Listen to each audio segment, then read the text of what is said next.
Welcome back to What the Flag. We have again had our little hiatus away as all of us, I would say, are around the globe. Yaz is on her playoff run. We're going to go into that in just a minute.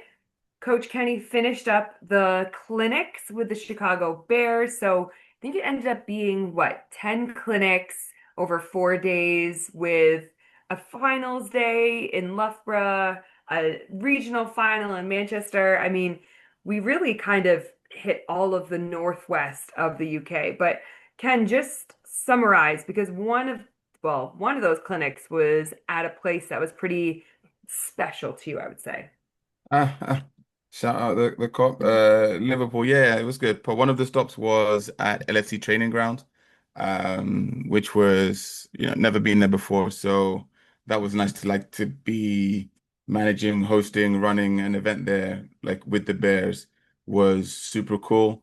Um, yeah, all a bit surreal with going through. But it was good. It's good to be in a place of like high performance sport, but doing flag and introducing new kids. Got to link up with an old Team GB tackle teammate of mine.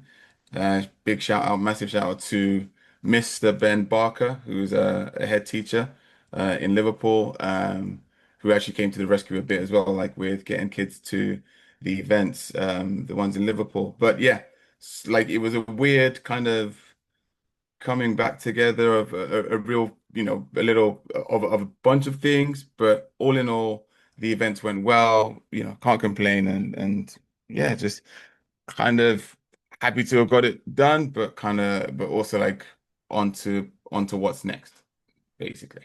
Like,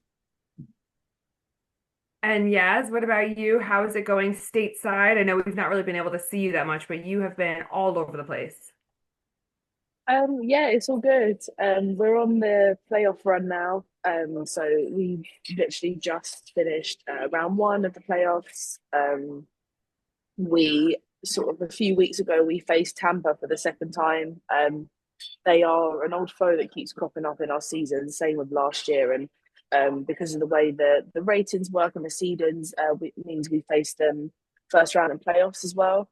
The first time we played them in the season, it was a lot closer than we would have liked. I think we only beat them by 20 to 27. That was when it was in Florida. It was really hot. It wasn't a great game. As a team, we don't always perform great in the first half. But then the second game we played them, like we played like fourth quarter football. It was the first time I think this season that we've really locked in and played that well. That was way more convincing. I think that was like 49-13, or something along those lines. I'll need to double check that. But that game was a lot more fiery. There was actually a fight that game where two players and one of their coaches got ejected. It was literally about we What is had maybe happening? honestly, it was the craziest thing because there were two separate flags thrown at two separate points. So this must have been maybe a minute and 13 left to go, or a minute 30 left on the clock. Obviously, we were looking forward to Massey ratings, so we wanted to try and run as many points as possible because we wanted to get our best possible seeding. And essentially, the ball was caught on the right side of the field, and a flag was thrown for a PI. So the camera pans to that side, and then next thing you know, there's about four or five flags that go on the left side of the field. And I turn around, and one of their players has basically like suplexed one of our players, like taken her down to the ground. Two other players have then got involved, and then the coach has run on and then basically just decided that he's going to throw hands at one of our players. It was the most bizarre thing ever. so did he do the Um, did he do this stupid thing where he's throwing hands at people with helmets on? Was that is that yeah, he did. He did. He did. no respect? Sorry. He didn't care. Man didn't care. Like he ran on. He was like, "Yes, I'm coming." Wow. And like I've never seen anything like before. Like I've seen fights. Like it makes me think of in Last Chance You, the first ever series. The way it opens is with the fight that happens at the end. I'll spoiler alert if you haven't seen it, but if you haven't, grow up. Watch it, watch it. But it was just so crazy. And then he got ejected, and then the refs were very like, you know, like we're gonna call the game. We were like, no, like we need we need to score because we need Gotta to finish like it. get up in the Yeah, yeah. rating. But actually, the white hat, the ref crew were really really good. They were brilliant, and actually, the white hat said something really important. I was obviously being nosy and listening to the referee huddle, and he turned around and he said to the two linesmen, he was like, if you don't throw flags for the small things, that's when the big things happen, because this game has been simmering for the last two quarters, and you guys have just been letting penalties go. And when you let them go, this is exactly the result of what happens. It's direct cause. Um, so we ended up playing that game. We won. That was good. And then this time round, they travelled really light this weekend. End of the season, few injuries. Also, it's just a really long journey.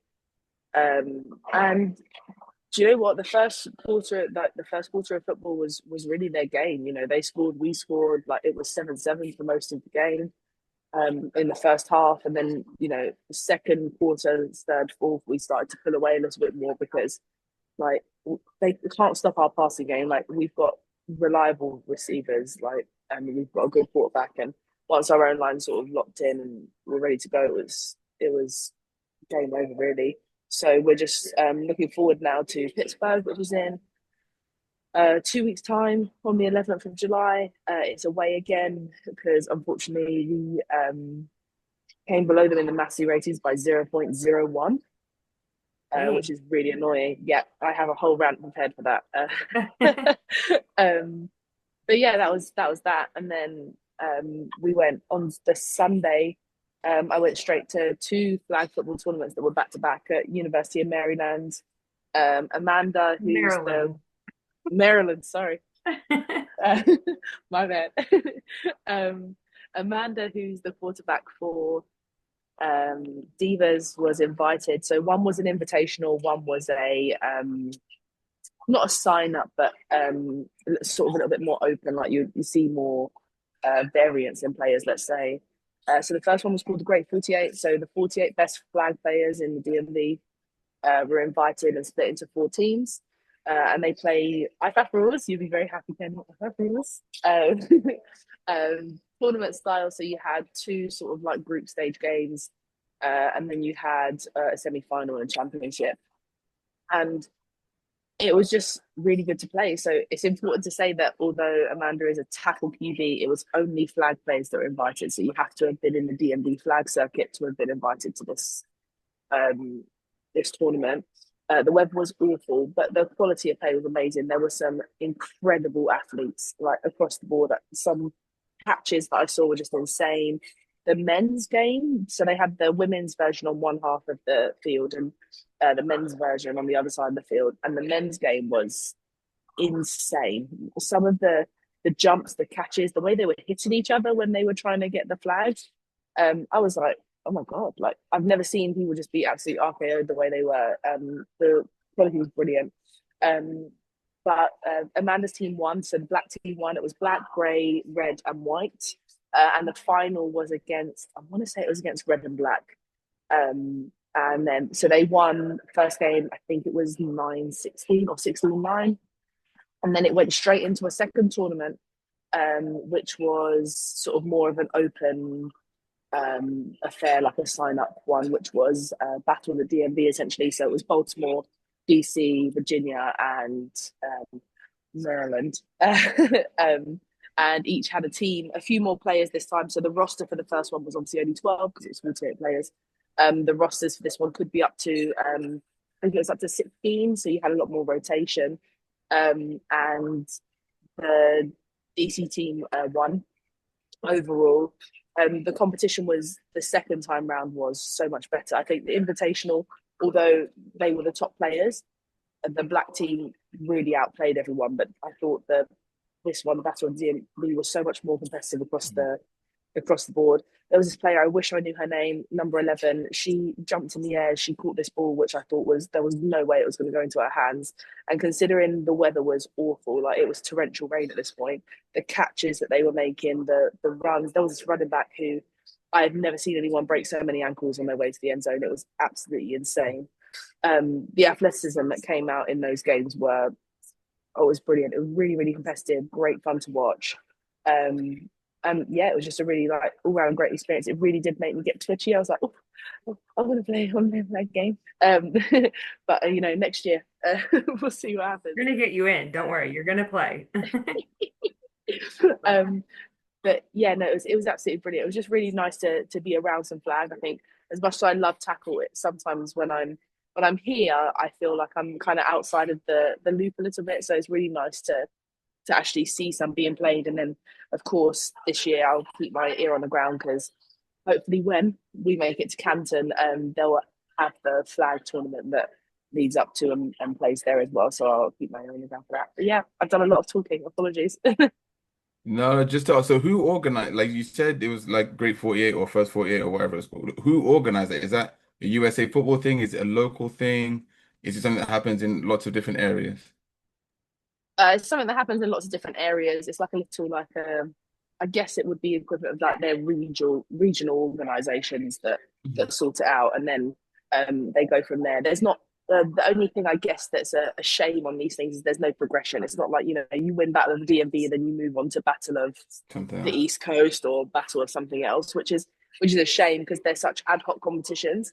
But Mm. because I think it's because they have so many different competitions during the year that they just have too much to do. So I was talking to there was a woman there called Kai, and she was there as one of the coaches of the great team, and she was saying that the weekend of Canton they have a camp in Atlanta for essentially all flag players that want to go and try out and try flag, and they Mm. spend a whole weekend over the championship weekend just playing football. They start with teaching the fundamentals on the Friday. They put people in groups on the Saturday, and then they play a tournament on the Sunday. Mm. And Mm. it's just like a social competition, but they actually play that to IFAF rules.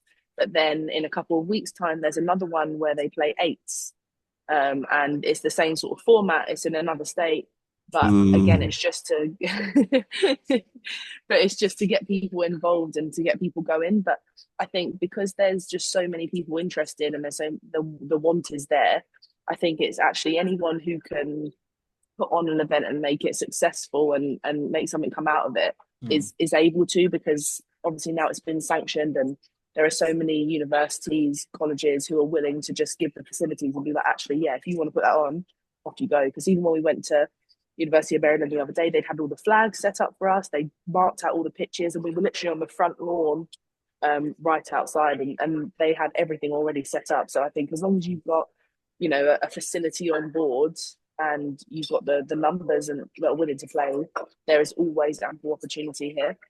To China. That sounds That's pretty amazing. cool. Sounds super cool.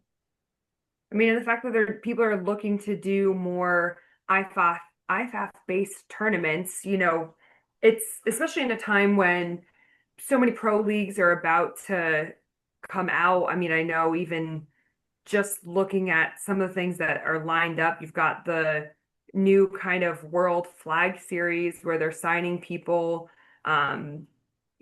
amongst many others. There's like the top 100 in Europe as well.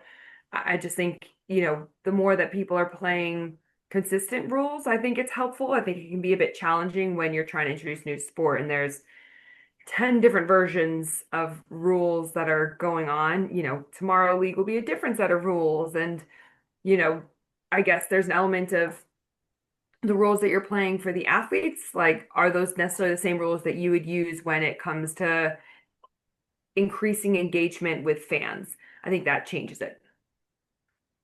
Agreed. And I think if it's one thing that having all these rules is really good for, is the fact that there's a real devolvement from tackle and there's a real progression to tackle here.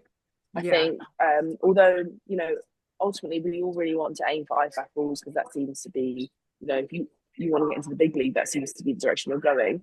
There's really nice that there's a middle ground, because I know for someone like me and maybe for you as well, Thieves, there was a time where it's really hard to switch off your tackle brain and move straight into a flag brain. So being able to move from, like tackle to, nines partial contact, get used to that, and then be able to sort of like almost evolve yourself down, I think is a really nice way to be able to do it.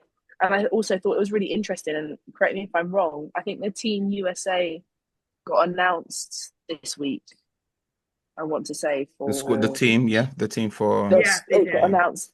And I thought it was really like fitting that there was so much flag football going on this weekend, the same weekend they got announced, because I won't lie, like I will be expecting huge things from USA Flag, because if these are just the girls that got invited down to play on a Sunday for the Great 48, like the talent pool in the US is absolutely insane. And some of these players are so Just young and just starting. just not against Spain, yeah. Just relax. They can do whatever they No, want. no, Just of course, no, no, no. Viva España. But I mean, you brought up USA, and that's interesting in its own right because pretty much like five of the vets got either moved to alternatives or, got let go. And so that kind of speaks to your idea. Like there's so much talent out there. It's interesting. There's so many more West Coast girls that are making the team now as well. Especially when you've got a lot of West Coast coaches too. I think you tend to like see people and know people and you know how they operate in those situations. But I mean, it was great. Even over the weekend, the Canadian men's team, they did a halftime performance at one of the CFL games, which is awesome. And then there was a couple different like tournaments going on in South America, and Brazil ended up winning it. Like there's more and more opportunities to compete, which is ultimately all that we've ever wanted is like, how do we find more opportunities for people to go out there and play flag football in a meaningful way? So, yeah, I mean, even I think about us as Team GB, like we were out in Boston, we had producer Blessing out there with us. And that was, interesting in its own right in terms of playing against different looks, different teams, different abilities. I think, it's good to kind of be challenged in different ways before you come up against some of the best. And I feel like other countries have had the opportunity to go and compete against, whether it was the tournament in Austria only a couple weeks ago, where they had the men's GB team in Mexico and all of them. We haven't really been able to compete against international teams. So to go against, some new people just to give a change, because you guys know once you practice against your same defense or same offense, you know their tendencies, you know what they're about to do. Like it just makes it necessarily not as realistic, because you can kind of guess. What do you think? Yes.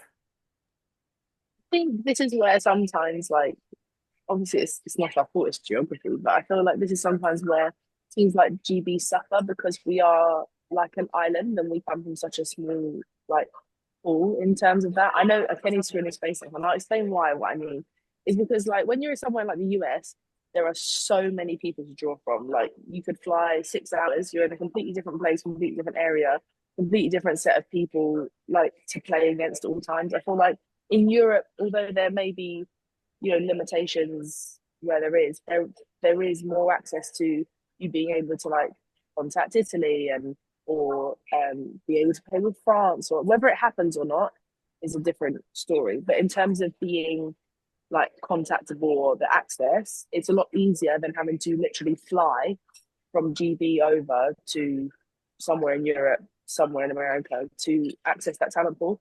And also, I think because GB is pulling from a smaller talent pool, like flag in GB is really good where it is. If you think about it, there's a lot more transitioning players as opposed to people who are just starting in flag. Whereas I Yeah. think like, a lot of other countries offer that opportunity to just start in flag. And Yeah. I think as it grows and it becomes bigger, there will be more people who just choose that pathway. But for a very long time for GB, it was kind of just tackle, and then you devolved backwards, and then you're lucky that you have younger players kind of like Jock who have started sort of, I guess, dabbling in both, with her foot in both pools, and then she chose which one was going to be her specialty kind of thing. Um, yeah, I just think sometimes like it's how do we make it more? How do we make it bigger? And I wonder if sometimes it's just a geographical thing, like we're just an island over here, whereas everyone else is kind of like a continent. But but Kenny that's Kenny pulled a I face when he started, yeah, so I I need Kenny disagree for a number of reasons. And I'm like, I think that island piece is it's not like you can get to Paris for £40. Like you can get to, Barcelona, Amsterdam, Germany. Like it's not that difficult. But more so, especially in this day and age with all the electronic communication capabilities that we have, it's easy to contact people, it's easy to organize things. And then top it all off, flag football has one of the biggest perks of it is it's smaller teams. So you're not having to cut around, groups of 40 players, 50, 60, whatever, or 60 people in total. So, but your talent pool is your talent pool, both internally, but also in on the whole continent. Some countries seem to be developing quicker than others, but it's because of the time and investment put into getting those younger players playing, etc., and so on and so forth. So, being at Big Bowl, watching the youth tournament on the Friday, some of the talent there at younger ages is incredible. But when I'm talking about time and investment, it's not necessarily just money coming in from big corporates, but it's actually the individuals who are willing to be there on a weekly basis, on a, twice weekly, 3 times a week basis to coach and develop and so on and so forth, right? So they have all of that going on, whereas I'm not going to throw any shade. Not every country can boast that same level of investment, but I'm talking about manpower, human hours, like human Yeah. power, like whatever, right? So those are all there, but ultimately, the part about GB, the UK being an island, is also it's also a psychological thing because, and again, I fully stand 10 toes down. I'm like, we made flag cool. When I say we, the royal we, me, like flag has been around. Flag has been around for a long time. But people, I remember when I moved from tackle to flag, and you guys know the story. I only learned flag so I could teach the kids that I was teaching in primary school. I remember making the jump, and I can call them out by name. I won't politely, but tackle teammates of mine that were like, what are you doing?" That's the literally that's the girls' version of the sport. They used other words that I would never use, but that's what, yeah, like basically like real men don't play flag was, and there was a particular hashtag at the time. He will know who he is if he hears this, where it was like, hashtag it's only flag, right? And I say I'll call names. I won't call names. I'll call situations that people will know who. The Birmingham Lions uni team. I cannot. I want to say in and around 20. It might have been later, 2013, 2014, 15 maybe. Entered a team, just a proper, basically like a pickup team. Entered into the league and ran the league. Won it or came. I think one year they won it, and the other year they came like second or something like that. But all from a kind of what I look back now and it was a bit disrespectful at the time of, the real athletes are playing tackle. They don't play flag. Flag was for the kind of has been people that have to wear like the two knee braces because the knees don't work like they did, and so on. And that was a gentle jab at O-line. Indeed, I apologize. I know what I was doing. But I sorry, feel attacked. I go back to saying there is a psychological aspect to it where it's like uh, I think some people prefer to be siloed. Some people prefer to be cut off because it means you can rule the roost in your own little pond, but you don't open the door to being challenged and growing and developing, etc. So, like, I don't believe that. I think it's easy to go and play flag in Europe is easy, personally speaking, right? So, like, if people don't do that, it's by and large because they don't want to, because we've had enough examples of people going out and doing it, whether it's with youth teams, women's teams, mixed teams, whatever. And there's more and more opportunities all the time, all the time. Yes. Okay, so two things there. Firstly, Mm. I wear knee braces. Okay, I am athletic. All right. Okay. One is prevention. The other is pre-injury, post-injury.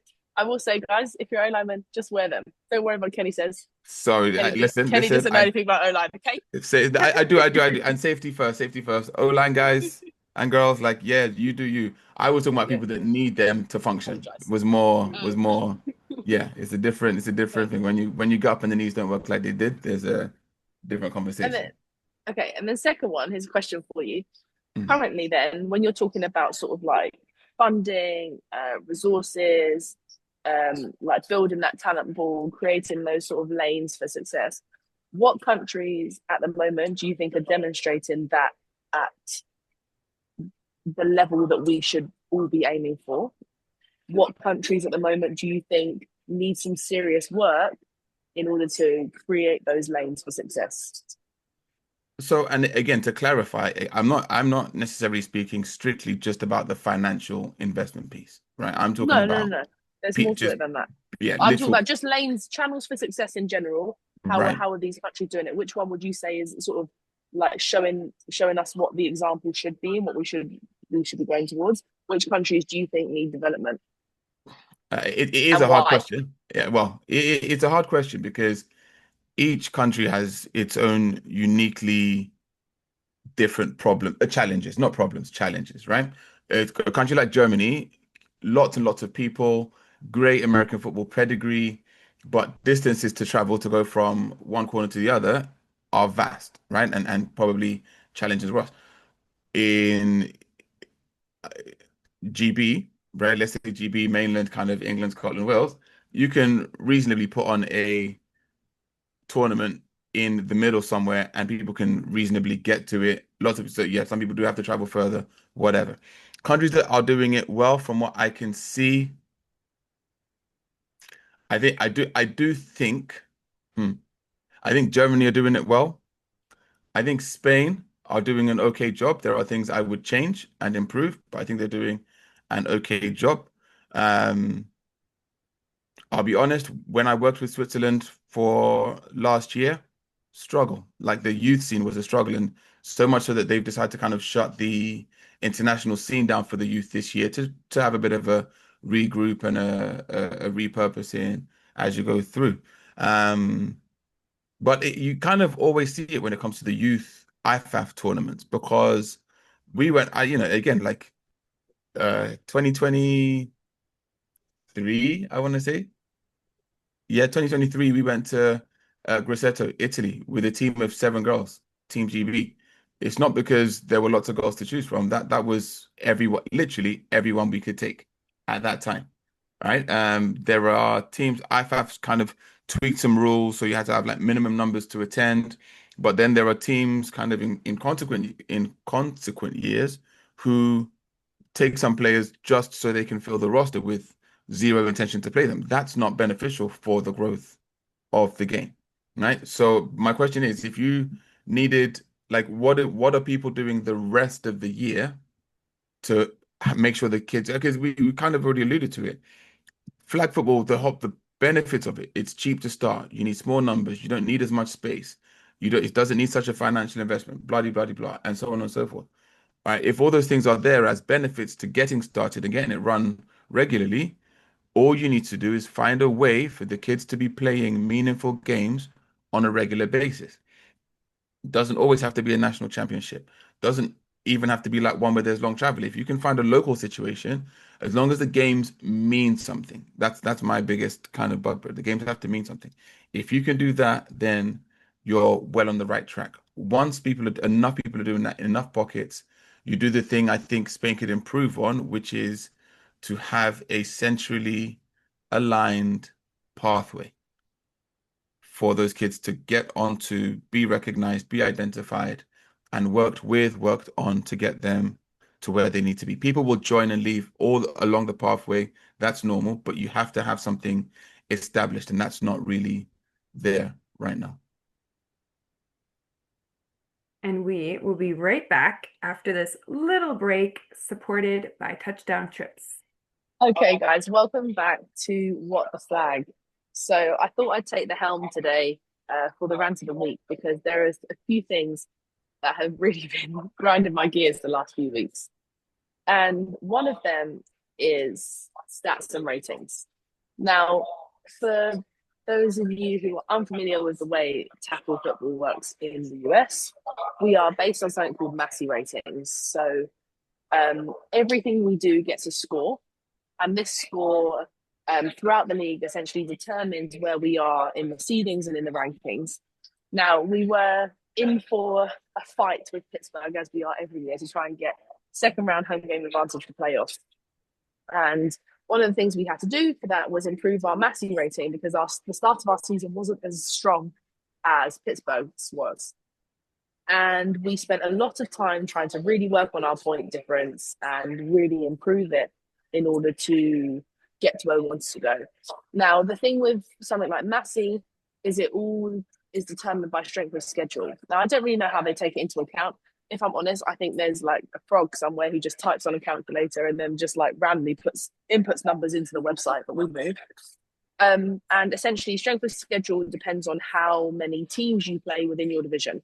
So the way WFA works is you can play cross conference, and by playing cross conference, it may mean you play inter-division games. Div 2 team, you may end up playing Div 1 team or something to the like. But it works in your favor in Massey if you play a team that's better than you or you play a stronger schedule because somehow it elevates your points. I don't really know how. Don't ask me. Go and ask WFA. Anyway, this the last game we played against Tampa, the last game of the season, we missed going above Pittsburgh by 0.01 points. Now, the reason this annoys me is not because we missed out by 0.01 points. I'm sure somewhere along the lines it was worked out well. What annoys me is the way we got here. And there are two ways that this happened. The first one is stats. Stats are always taken into account in the Massey rating. Why are you giving people sacks that are not sacks? It's not a sack. She was out of the pocket. She was running the ball. It's not a sack. It's not a sack. And now you've announced it. Now everyone's gassed. This person got a sack. And they didn't. What they got was a tackle. Take that point away. Not only that, you include penalties in the Massey ratings. Now, this is not fair. Why is this not fair? Because penalties, I feel, are subjective.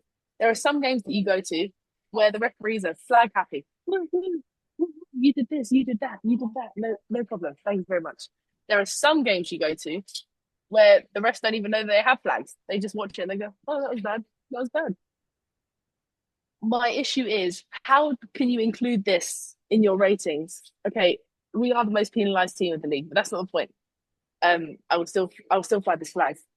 Why is that included in the Massey ratings when, realistically, if you think about it, if you have a home team reffing crew, they may favour your team. Whether they mean to or not, bias exists. Therefore, bias should not be included in a mathematical equation because it's going to mean that sometimes teams come off better than the others. And again, I will circle back. The reason this is all a problem is because ultimately this creates a prejudgment. And this prejudgment means that when we played Pittsburgh and we beat them, and then we played Tampa and we beat them, and we were like, yeah, we've done more than enough to go ahead in the Massey ratings. We were waiting 3 days for the Massey ratings to update. Bear in mind, usually they're done within 24 hours. And what did the WFA do? You think you're slick. They posted who our playoff games were the day after without updating the Massey ratings. So you're telling me, without taking into stats into any account, you already knew who you wanted us to face. Because the minute you gave us Tampa at home, you knew for a fact we were going to Pittsburgh. Now, the script is scripting. We're going to go to Pittsburgh. We're going to beat them just like we did last year. That's not the problem. The problem is, my guy, is how had you already made a prejudgment? Why are we working our butt off all season to try and up our rating if you're just going to post those pictures because you'd already made your decision in the first place? If that's the case, let the frog in the office do whatever the frog in the office wants to do. There's no point in tapping on the calculator because clearly he's not changing anything after we spent our whole season trying to work our butt off to get to the top of a Massey rating. Oh my gosh. The frog is definitely frogging right now. Frog is frogging. There you go. So WFA, sort yourself out. Ridiculous behavior. I'm not. Earlier this week, Kenny had the opportunity to sit down with one of the best receivers in Europe. Friend of the show, Olga Sotillo. So I have the distinct pleasure of welcoming Miss Olga Sotillo. Well, see, I got that, nailed it. Let's go. You're the first one-to-one interview we're doing as the flag. So that's an honor. I hope you appreciate it.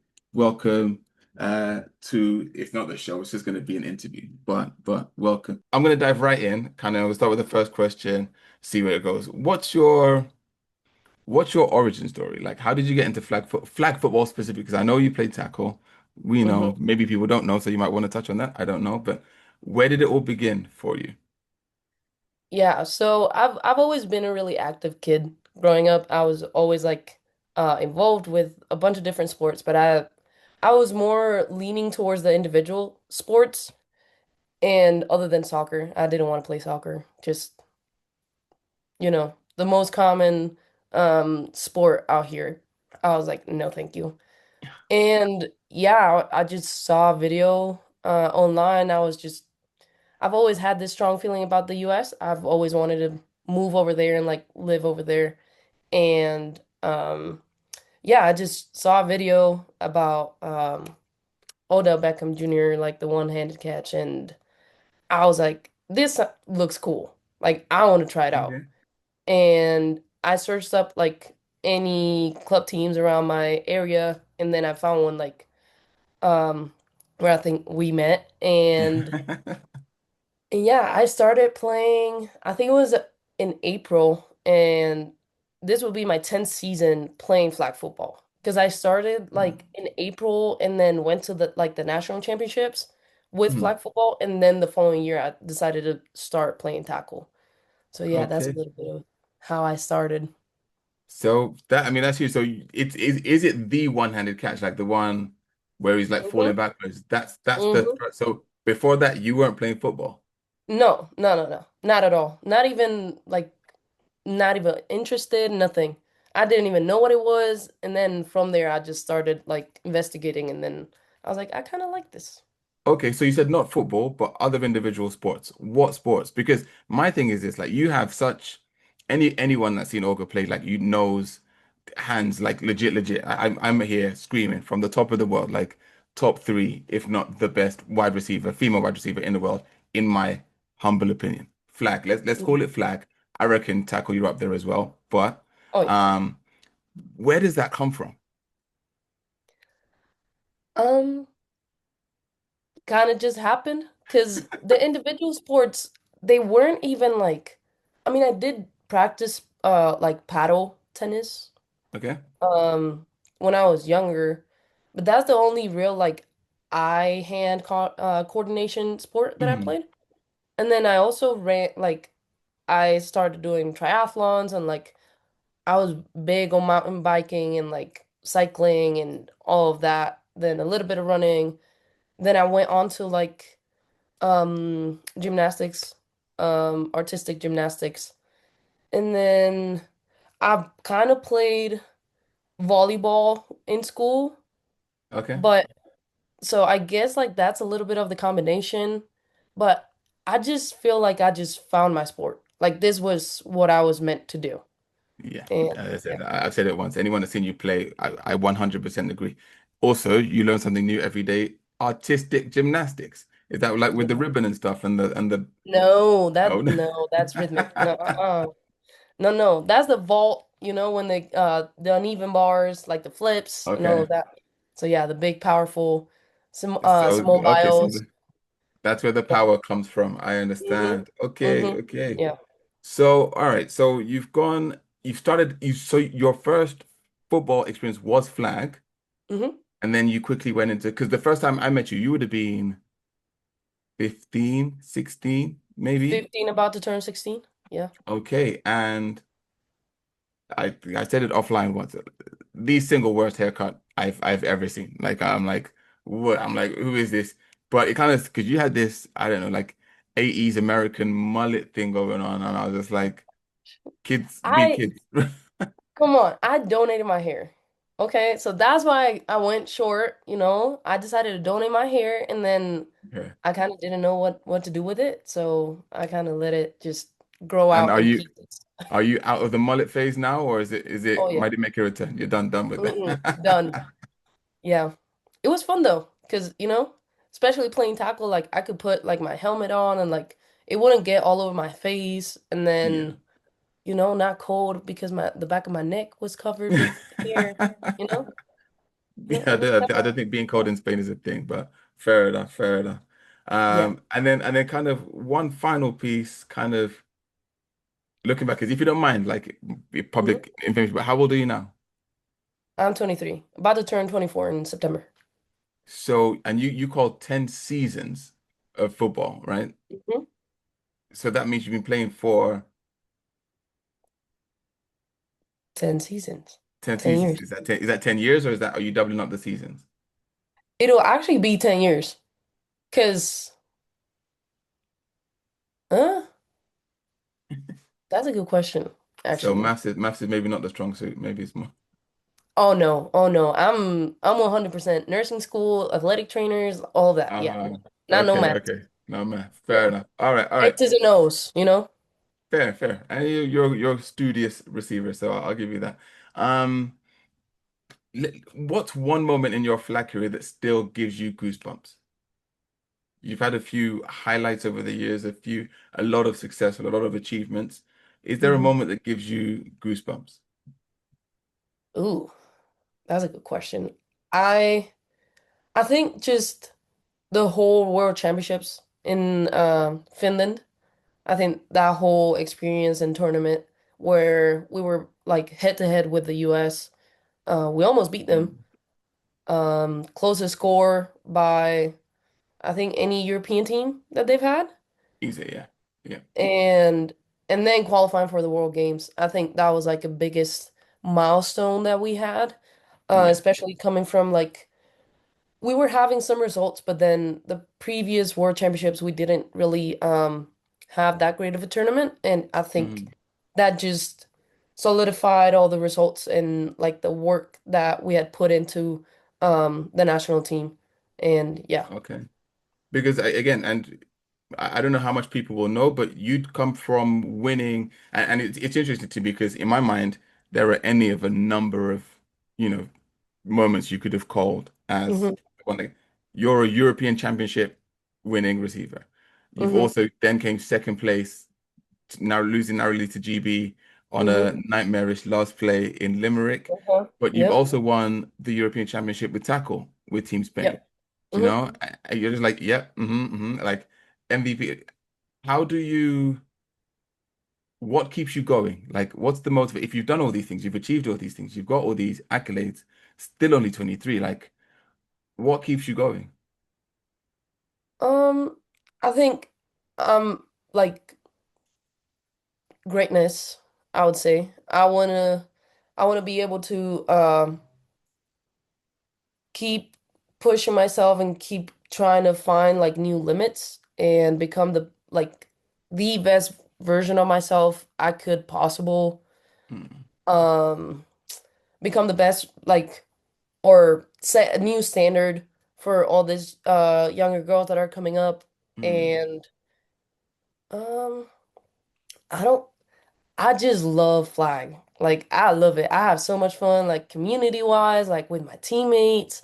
yeah. I absolutely love it and just seeing like the Olympics coming up now Mhm, and mhm. where this sport is going, I think it's just constant motivation to just keep Yeah, so going. because it's interesting again, like you didn't go straight for like, oh, it's the Olympics. I want to play in the Olympics. You're kind of more like Mhm. it's because you enjoy being around it in the environment. And again, anyone that's watched you play, guys, if you haven't seen Olga play, like go and watch her play football because it's never too serious. It's always, you clearly enjoy what you're Mhm. doing, and that's like I think that's such a huge part of also why I enjoy working with you. So for those that don't know, you're living under a rock. Like I'm teams playing offensive, coach. So I've worked with Olga for a long time now, whether it was Sax in the City or Hype. Was it Hype? It was never Hyde Park. We didn't do Hyde Park. It was always Sax in the City or Mhm. Dukes Mhm. or Team Spain. Now, I was gonna warm up to this question, like I was gonna let you like, but I'm just gonna go for it now. Okay. As I said, I'll argue it with anyone, any day. Best receiver in the world, in my opinion. Or top, Mhm. I say top three to kind of make people feel, make myself feel less uncomfortable, or make other Uh-huh. people less uncomfortable. But how do you see yourself? Like, do you see yourself up there, or are you just kind of like, "Oh, I'm just playing" type deal? I definitely know that I'm up there. I would consider myself the best receiver in the world. Ah, let's go. I I do feel like like this is such a new sport Hmm. and we can implement so many um things from tackle football, like the route running and stuff like that, that I think that we can like the standard is still rising, Yeah. right? So I think I'm the best, but I'm gonna get better as the years come by. That's it. We don't need to record anything else. That's it. That's the sound bite. That's the quote of the show. Yeah, but I think it's legit, and I would love to know if anyone argues with that point of view because I came from a time when I first got introduced to women's flag in particular, watching the likes two players in particular stood out for me, and that's Joe Overstreet and Nadia Bibbs as incredible athletes who just absolutely dominated on the world stage. Like, sorry, and Neek. Like, I don't know what her name is, but Shanique, I Hmm. just know her as Neek. Like, ridiculous. Three USA players, like, absolute. But watching them play, like, in co-ed games, in women's games, and they've kind of aged out a bit or of the international scene. So, they don't travel with it. They've not been selected for the US team. They don't travel with them. So of this kind of new age coming through, raising the standard because ultimately, like it's people that we look at, you called soccer now, football, whatever, before, where there are generational talents. And Uh-huh. again, it's kind of one every 10, 15 years or so that someone that just comes along and just moves differently to anyone else. And I'm talking like your Cristiano Ronaldo's, your Lionel Messi's, like your Pele's, your Maradona's, people that you just see them do stuff on the field, and it's just different. There's no other word for it. It's not whether it's God-given talent or you've worked on it, and that's the question I'm going to come to in a second. It's just and my one of my worst nightmares is I don't ever want to get to a place where I'm watching you play and it's just, oh, it's normal. That's what she does. Like, Hmm. yeah, but to that point, how much of what Uh-huh. you do would you say is I'm gonna stop bigging you up so your head doesn't get too big because we still have to work. I still, I Okay, still have to okay. coach you. But how much of what you do would you say is talent that you were born with, and how much Hmm. is just how hard you work at it? I think the like obviously you have to be talented, right? Mm, Like nobody comes into a sport and is just like one of the greatest and they weren't born with talent. But I do feel like you still have to work just as hard as somebody that mm, may not be as talented to get to where like I've gotten. I've mm, spent so many summer holidays like just training, so much money like traveling to tournaments all around Europe, all around the world. Um Hours in the gym, eating right. There's so much sacrifice that comes with like mm, performing at a high level that yes, I would say that I've been blessed with the talent, but mm. at the same time, it's because of my work ethic that I've gone this far. Like Absolutely. I would say it's like a 25% talent and then the rest is just work ethic.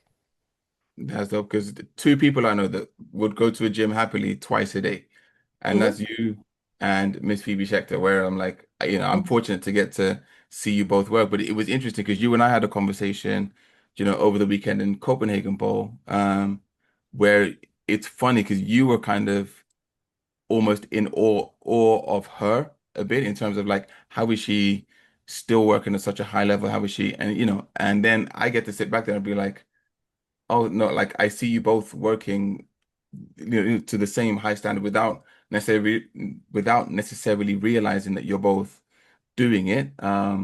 But there's so much work that I see you do, and it's one of the things that I wish there was a way that people could see Hmm. how you work. But it's not just the work because it's the sleep, it's the nutrition, it's the hydration, it's the rehab and knowing when to rest and how to like work to make sure. So, it's a joy for me to watch because I'm just there like I get to watch a professional, or living. You don't obviously like flag is where it is. You don't get paid as a professional, but you operate in a very professional way. And I think again, it's just something that comes across in how you carry yourself and how you work. And as I said, I'm going to stop saying nice things about you, and we'll move on to the nenext. Thank you, thank you. We'll move on to the next question. But all right, so who would you say has been your biggest influence in your journey in the sport? If you don't say me, I'm going to be upset. But I realize that there may be other. No, I'm joking. No, go on. Who would you say your biggest influence? I mean, I would definitely say it's funny because you just mentioned her. Okay, It's okay. for sure Phoebes All right. and for sure you. I think just um you guys gave me so much, like so Mm, many opportunities, and I've I feel so blessed to have you guys in my life because I think mm. that's been that's allowed me to get to where I'm at right now. And seeing Phoebe still competing at the highest level, and then I can just go up to her and be like, "What do you do? You know, like how are you still healthy? Like playing Yeah. all these games back to back, traveling, being on the plane all day, like going to the US, back to Great Britain, and then back to the US." I would say those people, I mean, both of y'all, and then also all of the American imports that have come to my club team over here. Okay. Okay. Because I would say those were the people that would spend time with me when I was a youngin, like um Said the teaching me everything. 23-year-old when I was a younger. So rude. Carry No, on. but when I was 16, like I Yeah. had the whole summer and I was spending all this time with this American imports that had played Mhm. D1 or college ball, and they just taught me so much about work ethic and just seeing them go to the gym every day and going to the field right after and then practice. I think I've been really blessed with all the people that have come into my life, and I would say that's the group is my biggest influence. I'm not so there's people I have to shout because I'm not trying to get in trouble. So like Coach Nacho, I know has been Mm-hmm. influential. You've also obviously just come back from Ottawa where you were with uh Coach KT or Coach Liz. Is that was it? Like how was that experience and how was like it may be challenging, I know, but what would you say is the kind of main takeaway? What is the thing that you came away from that experience with? I think the biggest takeaway obviously is the difference between like the European student athlete and the Mm, American student athlete. Obviously, like okay. just You said going obviously, to but what is the difference? Because I don't think people, I think Mhm, you've experienced it, and I think some people might know about it, but I think actually a lot of people don't know. So mhm, what would you say is, and I'm inserting a question in between a question here, but like uh-huh. what are the differences between European student athletes and American student athletes? Well, over here in Europe, you have barely any help. If you have help, right? When it comes to school and like planning out your schedule and when you go to practice, when you go to the gym, you basically have to fit it around your either class schedule or like Mm, even working. Some of my teammates are studying, playing, and working at the same time, right? mm, Um, then obviously out here it's more like club teams. So you usually get like maybe 3 days a week that you get to go to practice, and then 2 extra days that you just, I don't know, either go to the gym or gym and mm, field, or you kind of do your own workout. And then when it comes to the weekends and competitions, you kind of have one every 2 weeks. I would say like that's like the average, right? yeah. So you're not constantly like in competition and like practicing. Whereas Mm, in America, it's all the classes are help you out when it comes to your schedule. If you have okay. practice or if you have lifts, like you're excused from class, right? And then Okay. you have so many resources when it comes to class and like catching up on those lessons that you've missed. Mm, Like student tutoring, and even like the professors are always available, right? And on top of that, it's just like your exams are like um fit your schedule when it comes to competitions, because okay. the way this past season is we had 2 games a week once we started season. Hmm. So we would practice every day other than the competition days. Game days. Yeah, so we would have 2 game days per week, usually like 3, 4 practices, during the week, plus the extra days of gym or Mm, workouts. That would vary whether you had like a harder week or not. So like in America, everything is adjusted and everything is like yeah, constantly changing, and they're allowing you to succeed both in the classroom and on the field. Whereas yeah. here it's kind of up to you, you know? So it sounds like the Americans take your athletic career a lot more into Hmm. consideration, whereas in Europe it's definitely more of a that's you in your own time, side hustle, side hobby type deal. Okay, okay. 100%. Um, Now for some people, what you just described sounds like an absolute nightmare. Like Uh-huh. school, gym, practice, game days. You seem to like thrive in that environment. What is it Mhm. about it like that you enjoy so much? Oh, I love working out. I think I may have an addiction to sport, like practicing sports. It could Yeah. be, but I just love it. And like being able to go out and practice every single day with my teammates Mm, at a high level, like with elite athletes, because it was not like over here in Europe, you can kind of see like the difference in like development. You get the younger, like the youngings that are practicing with the old, like the older ones, and like mm, that type of mix. But over there is like you get like 18-year-olds all the way up until like whenever they graduate, but they're mm. always in the best shape. So Yeah. just being able to compete every day and, you know, even compete in the weight room where everybody was lifted at the same time, I just, I just love that. I love the competition. It's fair. I think it's part of what makes you who you are. Okay, okay. Mhm. So bit of a random, and you kind of mentioned the situation already, but just checking on it. Like, if you could relive one play or one game or one tournament, what would it be? Which and why? And again, I'm talking to someone that's like, you've got probably more playing experience than 99% of people out there. But is there a particular play or game or tournament where you just like, I would love to do that again if I had the chance? Mm, that's a good question. I I have so many like games that I would love relive, Mm. whatever. Um, Welcome to the Spanish. No, that's so. I know. Um, it would be either I feel like that Italy game when we qualified for the World Games, where Okay.